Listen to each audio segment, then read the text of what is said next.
Well, I know that they went gator hunting at night because all you had to do is shine the light across the water, and their eyes glow like red coals. Well, now the gators, and there again, people would call him and say, I've got a gator that's pulling down my calves. You know, they get close to the water, the gator would get them. Could you come out and get the gator? Well, he would go out and he would hunt these gators. And, you know, that was the people's livelihood, is raising their cattle and stuff. And he would go out, of course, at that time, too. He hunted gators for the, not only the meat, but for the hides. The hides were in very big demand at that time. And what they would do was they would kill the gator, skin the gator out, salt the hide down, roll it up real tight, put it in a bag of some sort, well, sometimes they would use an old pillowcase and put it in there. And he may have 6 or 8 hides in that pillowcase, but he would put it in the freezer and wait for the hide man to come. And then the guy would come, they bought the hides, and he would pay them per foot. Now, I don't remember how much they paid them per foot, but I know that that was how they measured it, was by the foot. And the meat was really good.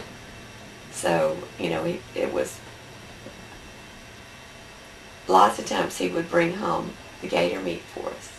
And, you know, I'd always say, every once in a while I say, Papa, you need to kill a gator. We need some gator steaks. It's good. It's very good, yes. And how about the rattlesnakes? Well, now the rattlesnakes, too, this is another thing, that there were lots of rattlesnakes in that area because it was so densely wooded.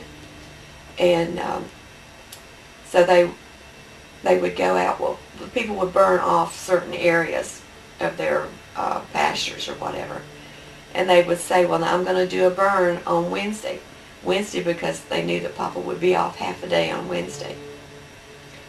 And that's when he usually went snake hunting. So they would call him and say, now, well, we're going to do a burn on, you know, Tuesday or whatever. You want to come out and hunt snakes?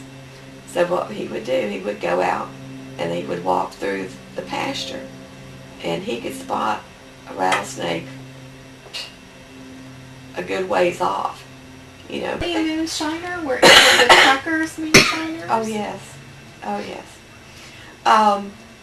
He did his moonshining mostly, well, not always in Wesley Chapel, but he did. We have a picture of him with his moonshine still, or at his moonshine still.